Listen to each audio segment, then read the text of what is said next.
कहते कहते hydrogen bomb एक तरह से फोड़ गए अपने ऊपर ही। वो कहते मैं लोकतंत्र बचाने नहीं आया, राहुल जी कहते हैं। लोकतंत्र को बर्बाद करने की तैयारी है क्या? तो क्या श्रीमान राहुल गांधी जी, कांग्रेस ने वोट चोरी करके सीट जीती थी?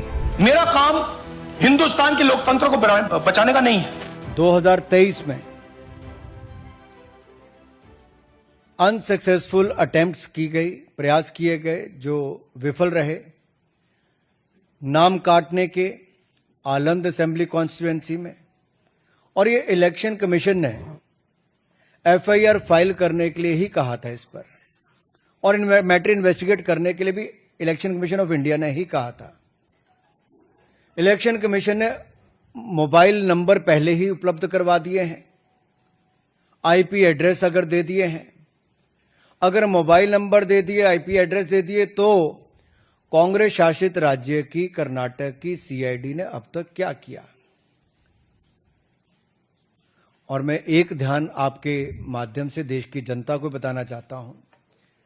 रिकॉर्ड्स के अनुसार आलंद विधानसभा क्षेत्र ये कांग्रेस के ही कैंडिडेट ने जीती थी 2023 में 10,348 मतों से।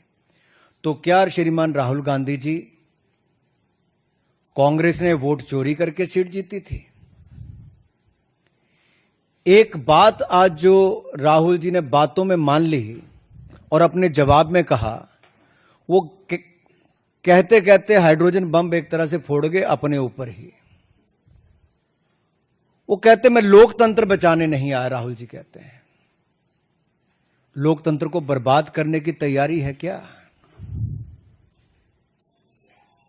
गलत निराधार आरोप बार बार संवैधानिक संस्थाओं पर लगाना, गलत निराधार आरोप बार बार इलेक्शन कमीशन ऑफ इंडिया पर लगाना, कभी ईवीएम पर प्रश्न चिन्ह खड़े करने, कभी वीवीपैट पर करना, कभी चुनावों के नतीजों पर करना, और कभी टूल किट के सहारे भारत के लोकतंत्र पर, संवैधानिक संस्थाओं पर प्रश्न चिन्ह खड़ा करना, क्या यह आदत सी बन गई है?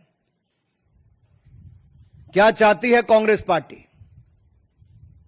पूर्व प्रधानमंत्री इंदिरा गांधी जी सत्ता का दुरुपयोग करके, अफसरों का दुरुपयोग करके चुनाव जीती है तो कोर्ट उनको बाहर का रास्ता दिखाता है। राजीव गांधी जी की हत्या के बाद एक लोकसभा का चुनाव पेंडिंग नहीं होता, 1 महीने तक अगर चुनाव को स्थगित कर दिया जाता तो किस पार्टी को फायदा उस समय के इलेक्शन कमीशन ने दिया? रमा देवी जी, एमएस गिल, टीएन शेषन से लेकर ये बाकी सारे इलेक्शन कमिश्नर जो थे, किस पार्टी ने नियुक्त किए और वापस किस दल में गए? कांग्रेस पार्टी में गए।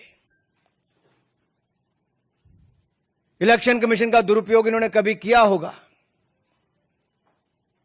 उनको बड़े बड़े पद भी बाद में दिए होंगे,